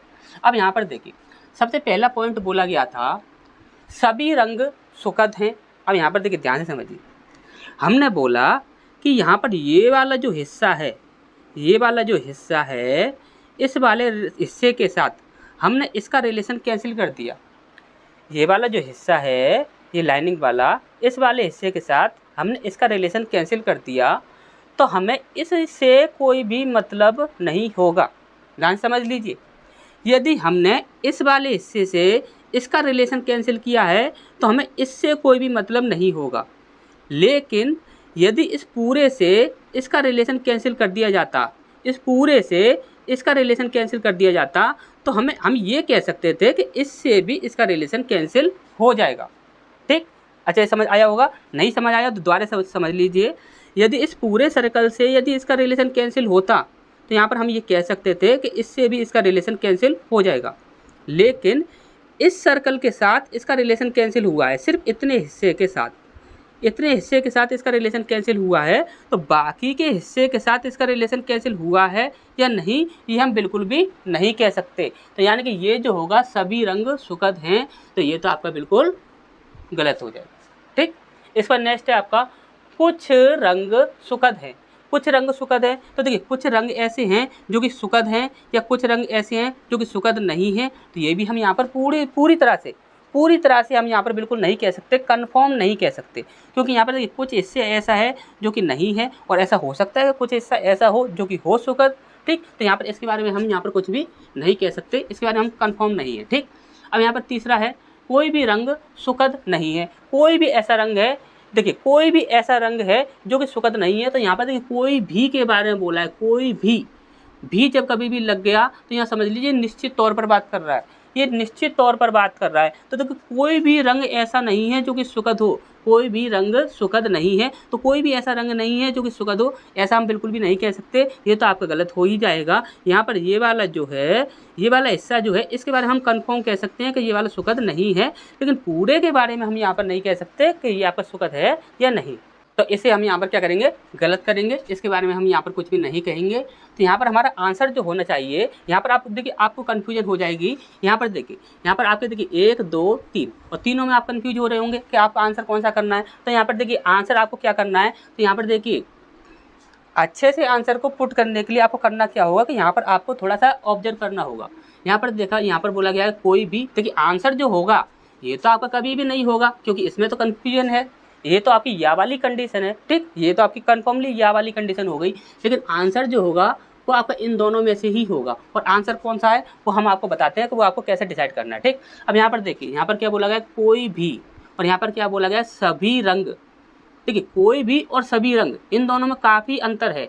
सभी रंगों की बात कर रहा है तो सभी रंग हो गए, सभी रंग, सभी रंगों के बारे में बात कर रहा है, तो लेकिन सभी रंगों के बारे में ये बात नहीं कर सकता, ये तो आपका कंफर्म बिल्कुल हो ही गया है। ठीक, लेकिन कोई भी हो सकता है या कोई भी नहीं हो सकता, ये आपकी यहाँ पर ये वाली कंडीशन बन गई। ठीक, तो यहाँ पर ये वाली कंडीशन जो होगी इसे हम यहाँ पर कैंसिल करेंगे, और ये वाली जो होगी ये भी हमारी कैंसिल हो जाएगी। हम यहाँ पर जो ले सकते हैं वो हमारा कौन सा हो जाएगा, पहला हो जाएगा। ठीक, क्योंकि यहाँ पर सभी रंगों की बात की गई है कि सभी रंग सुखद हैं, तो सभी रंग जो हैं वे सुखद हैं, ये तो बिल्कुल ही गलत हो जाएगा। ठीक, ये तो आपका बिल्कुल ही गलत हो जाएगा। तो यानी कि यहाँ पर हमारा केवल एक जो होगा वो हमारे यहाँ पर बिल्कुल सही हो जाएगा, यानी कि केवल एक जो है वो आपका क्या है, असत्य है। ठीक, केवल एक जो है वो आपका असत्य है। ठीक, क्योंकि असत्य है, देखिए हमने पहले ही क्रॉस कर दिया था, क्योंकि ये क्या है, असत्य है। ठीक, अच्छा समझ आ गया होगा। नेक्स्ट क्वेश्चन की ओर बढ़ते हैं।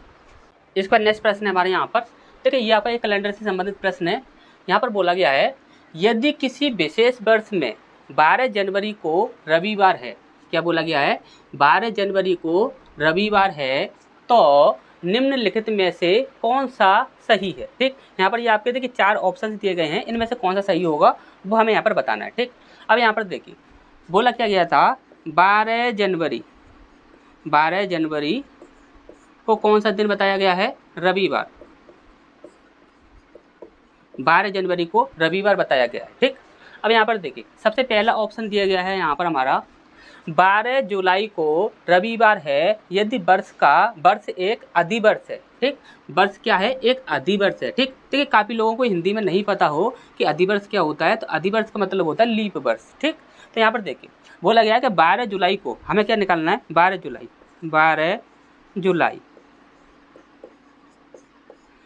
जुलाई को कौन सा दिन होगा ये हमें यहाँ पर निकालना है। ठीक, हमें ये निकालना है कि ये रविवार होगा या नहीं होगा, और बोला गया कि ये क्या है, एक लीप वर्ष है। ठीक, अब यहाँ पर ध्यान से समझिएगा, हमने आपको हमेशा ही क्या बोला कि आप देखिए कैलेंडर में आप कुछ भी याद मत कीजिए, कुछ भी याद मत कीजिए, बस आप दो चीज़ याद कर लीजिए, या तो आप ये याद कर लीजिए कि जितने भी आपके महीने होते हैं तो वो महीने जो होते हैं वो किस दिन कितने कितने दिनों के होते हैं, कितने कितने दिनों के होते हैं, यानी कि जनवरी कितने दिन का होता है, फरवरी कितने का होता है, मार्च कितने का होता है। और दूसरी चीज़ आप अगर ये भी याद ना करना चाहो तो सिर्फ आप एक चीज़ याद कर लीजिए, जो मंथ कोड जो होते हैं वो आप याद कर लीजिए, वो आपके लिए सबसे ज़्यादा बेस्ट है। कैलेंडर के अंदर सबसे ज़्यादा इंपॉर्टेंट चीज़ जो है वो सिर्फ यही है, मंथ कोड आप याद कर लीजिए, क्योंकि यदि आपने मंथ कोड याद कर लीजिए, मंथ कोड अगर आपने याद कर लिए तो आप किसी भी मंथ में डायरेक्ट एंटर कर सकते हो। अब यहाँ पर देखिए, यहाँ पर क्या होगा, सबसे पहले जनवरी के दिन, फरवरी, फिर मार्च, फिर अप्रैल, फिर मई, फिर जून, फिर जुलाई तक हम यहाँ पर सारे ही दिनों को निकालेंगे, फिर उन्हें ऐड करेंगे, ऐड करने के बाद उसे हम फिर 7 से भाग लगाएंगे, 7 से भाग लगाने के बाद फिर हम देखेंगे इसमें कितना ऐड करना है। ठीक, इतना सब कुछ हमें करना होगा। यदि हम यहाँ पर जनवरी फरवरी इनमें कितने दिनों के होते हैं ये हम याद करते हैं, और यदि आपको डायरेक्ट ही मंथ कोड याद है, यदि आपको मंथ कोड याद है तो आप वहाँ पर क्या करोगे, जुलाई का मंथ कोड क्या होगा, 6 होता है। कितना होता है, 6 होता है। जुलाई का मंथ कोड क्या होता है, 6 होता है। अब यहाँ पर देखिए बोला क्या गया है, एक अधिवर्ष है, एक अधिवर्ष है यानी कि एक लीप वर्ष है। यदि लीप वर्ष है तो लीप वर्ष का एक दिन ये ऐड हो जाएगा, तो टोटल कितने हो गए, 7 हो गए।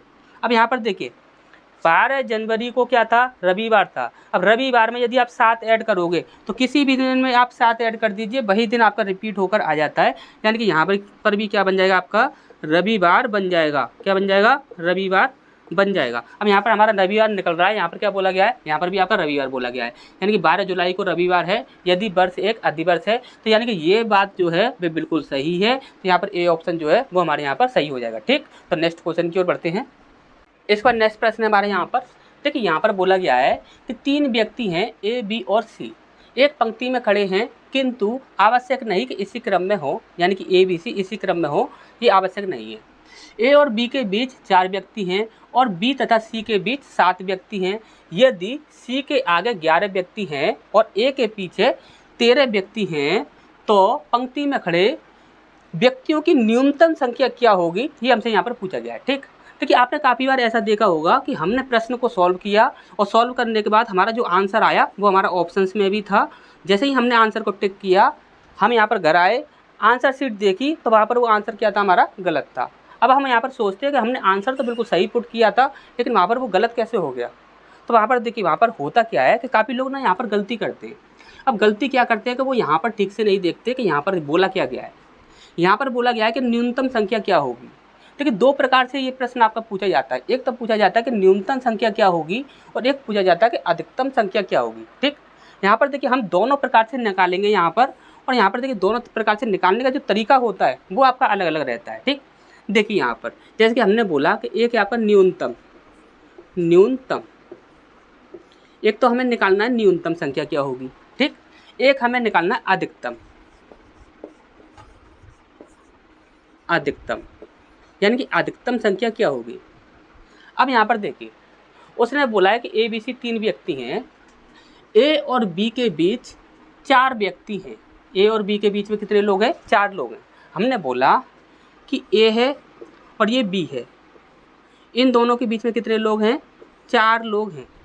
ठीक, यहाँ पर भी हमने बोला कि यहाँ पर ए है और यहाँ पर बी है, और इन दोनों के बीच में कितने लोग हैं, 4 लोग हैं। ठीक, इसके बाद नेक्स्ट आगे बढ़ते हैं। यहाँ पर बोला बी तथा सी के बीच 7 व्यक्ति हैं। हमने बोला बी तथा सी के बीच 7 व्यक्ति हैं, बी तथा सी के बीच 7 व्यक्ति हैं। अब यहाँ से हमने क्या किया कि यहाँ पर सीधे यूँ चलते गए तो यहाँ पर क्या हुआ, अधिकतम संख्या हो गई। अब यहाँ पर हम देखेंगे तो हमें क्या करना है कि न्यूनतम संख्या निकालनी है, कम से कम संख्या निकालनी है। यदि हम यहाँ से नीचे की ओर जाते हैं तो अधिकतम संख्या निकलेगी, यदि हम यहाँ से ऊपर की ओर जाते हैं तो वहाँ पर क्या होगा, न्यूनतम संख्या निकलेगी। क्यों निकलेगी, ध्यान से समझिए। यहाँ पर है बी, हम बोलते हैं कि सी आपका यहाँ पर है, सी कहाँ पर है, यहाँ पर है, और बोला क्या गया है कि बी और सी के बीच में 7 लोग हैं, 7 लोग हैं। तो यहाँ पर देखिए 4 ये हो गए, एक ये हो गया 5, अब बच्चे कितने आपके, 2 लोग। हमने बोला कि 2 लोग आपके यहाँ पर हैं, उसने क्या बोला था कि बी और सी के बीच में 7 लोग हैं। तो देखिए 4 और 1 5 और 2 7, ठीक, कितने हो गए, टोटल 7 लोग हो गए बी और सी के बीच में। ठीक, कंप्लीट, इतनी सी बात समझ आ गई होगी। अब इसका नेक्स्ट आगे बढ़ते हैं। यहाँ पर बोला गया था 7 व्यक्ति हैं। यदि सी के आगे 11 लोग हैं, सी के आगे बोला गया है कि 11 व्यक्ति हैं, सी के आगे 11 व्यक्ति हैं। हमने बोला कि सी के आगे 11 व्यक्ति हैं, क्योंकि यहाँ पर क्या है, हमें अधिकतम निकालना है तो हम आगे लेंगे। सी के आगे 11 व्यक्ति हैं, हमने बोला कि हमें न्यूनतम निकालनी है, तो सी के आगे यदि हम 11 लोग लेंगे तो यहाँ पर देखिए ये कितने हैं आपके 2, ये 1, 2 और 1 3, 3 और 4 7, 7 और 1 8, बचे कितने 3। तो हमने बोला कि सी के आगे कितने लोग हैं, 11 लोग हैं, यानी कि 3 आपके यहाँ पर आ जाएंगे। देखिए 3 और 1 4 और 4 8 और 1 9 और 2 11, हो गए टोटल 11 लोग, यानी कि सी के आगे कितने लोग हो गए, 11 लोग हो गए। ठीक, अब यहाँ पर हमने अधिकतम संख्या निकालनी थी, तो सी के आगे डायरेक्ट 11 लोग हो गए। ठीक, अब यहाँ पर देखिए सी के आगे 11 व्यक्ति हैं, ए के पीछे 13 व्यक्ति हैं। हमने बोला ए के पीछे 13 व्यक्ति हैं, तो हमने बोला कि 13 व्यक्ति यहाँ पर बैठे हुए हैं। ठीक, अब हमने बोला कि हमें क्या निकालना है, न्यूनतम संख्या निकालनी है। तो ए के पीछे क्या है, 13 व्यक्ति हैं, तो यहाँ पर कितने हैं, यहाँ पर 2 हैं, यहाँ पर 1 है। ठीक, तो टोटल कितने हो गए, 2 और 1 3 हो गए, 3 तो यहाँ पर हो गए, यहाँ पर आपके 10 होंगे, कितने होंगे 10 लोग होंगे। तो देखिए 10 और 1 11 और 2 13। ठीक, तो टोटल 13 लोग हो गए सी के आगे। ठीक, अब यहाँ पर हमारी ये कंडीशन जो थी वो आपकी बन चुकी है। अब यहाँ पर देखिए अधिकतम संख्या निकालनी होती तो हमारा आंसर कितना आता, तो देखिए 13 और 1 14, 14 और 4 18, 18 के बाद एक 19, 19 के बाद एक 20 और 6 26, 26 के बाद एक 27, 27 और एक 28, 28 और 10 38, कितने हो गए आपका 38। यानी कि अधिकतम संख्या यदि हमसे यहाँ पर पूछी जाती तो वहाँ पर 38 आंसर होता, और अधिकतर लोग यहाँ पर 38 आंसर यहाँ पर लगा कर आते और वह आपका गलत हो जाता, क्योंकि यहाँ पर पूछा गया था कि न्यूनतम संख्या क्या होगी। अब न्यूनतम संख्या कितनी होगी तो वो चीज़ आप देख लीजिए, 10 और 1 11, 11 और 2 13, 13 के बाद एक 14, 14 और 4 18, 18 के बाद 19 और एक 20 और 2 22, टोटल कितने लोग हो गए 22 लोग हो गए। यहाँ पर हमारा आंसर कितना आना चाहिए था, 22 आंसर आना चाहिए था। ठीक, तो यानी कि न्यूनतम संख्या जो होगी वो कितनी होगी 22 होगी, और अधिकतम संख्या जो होगी वो कितनी होगी 38 होगी। ठीक, अच्छा समझ आ गया होगा। नेक्स्ट क्वेश्चन की ओर बढ़ते हैं। इसका नेक्स्ट प्रश्न है हमारे यहाँ पर, देखिए यहाँ पर ये हमारी एक मिसिंग नंबर सीरीज दी गई है, तो यहाँ पर प्रश्न चिन्ह के स्थान पर क्या आएगा ये हमें यहाँ पर बताना है। ठीक, देखिए ऐसी सीरीज के लिए हमने आपको एक तरीका बताया था, अगर आपने हमारी पिछली वीडियोस देखी हो तो उसमें हमने आपको एक तरीका बताया था कि आप देखते ही पहचान लोगे कि इसमें यहाँ पर प्रश्न चिन्ह के स्थान पर क्या आएगा, और आपको कुछ भी करने की आवश्यकता नहीं है यहाँ पर। ठीक, अब यहाँ पर देखिए जैसे कि हमने बोला कि यदि आपको कभी भी 80 दिख जाए, कभी भी आपको 80 दिख जाए और 80 के बाद आपको 150 दिख जाए, हमने क्या बोला है कि यदि कभी भी आपको 80 दिख जाए और 80 के बाद यदि आपको 150 दिख रहा है, तो आप वहाँ पर हमेशा ही समझ जाइए कि वहाँ पर x square plus x Q वाली सीरीज चल रही है।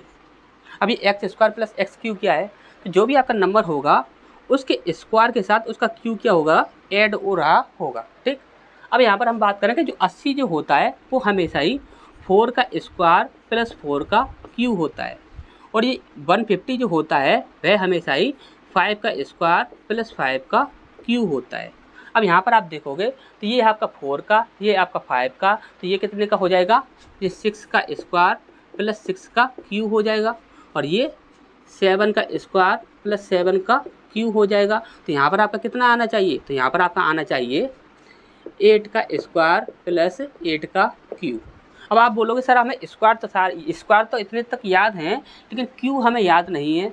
यदि क्यू याद नहीं है तो भी यहाँ पर कोई भी प्रॉब्लम नहीं है, क्योंकि यहाँ पर देखिए 8 8 64 होता है, यानी कि यहाँ पर 4 इकाई अंक बनेगा। 8 8 64 और 4 का फिर 8 में गुणा करेंगे, 8 चौक 32, यानी कि यहाँ पर 2 इकाई अंक बनेगा। इन दोनों को यदि हम ऐड करेंगे तो 4 और 2 कितना होता है, 6 होता है।